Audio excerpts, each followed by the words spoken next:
काही मला वाटत होतं ना, मी या घरात म्हणजे दुसरीकडेच कुठेतरी आहे आणि अशी खूप बॉडी माझी मोठी झाली आहे आणि खूप उंच झाली आहे असं वाटत होतं. आणि डावं शरीर पूर्ण असं एनर्जी जाणवत होती डाव्या बाजूला पूर्ण.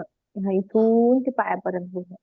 ही एनर्जी वेगळीच होती आणि डाव्या साईडची वेगळीच होती. दोन एनर्जी होत्या. शिव आणि शक्ती दोन प्रकारच्या ऊर्जा असतात.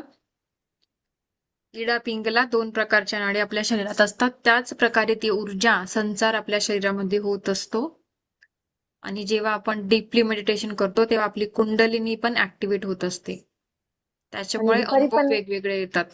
दुपारी पण मी मेडिटेशन केलं 7 चक्रचे विथ एंजल. तेव्हा हम्म. पण खूप छान वाटलं मॅम. आणि आता पण असं वाटत होतं ना, मी इथं नाहीच आहे, मी डोळे उघडून बघते तर मला असं खरंच वाटत होतं मी दुसरीकडेच आहे का नाही इथं बघत होते रूम आहे का मी बसलेली. छान. खूप छान होतं मॅम, खूप खूप छान. एनर्जी पूर्ण फील झाली पायापर्यंत अशी खूप छान. चालेल, खूपच छान. छान अनुभव होता. शब्दात म्हणजे असं इतकं खूप छान फील झालं मला, खूप खूप असं छान. हम्म. पूर्ण जसं जसं तुम्ही देत होतात ना, म्हणजे असं सूचना, त्यानुसार पूर्ण असं जसं जसं तुम्ही म्हणत होतात तसं तसं सगळ्या गोष्टी घडत होत्या. खूप छान अनुभव.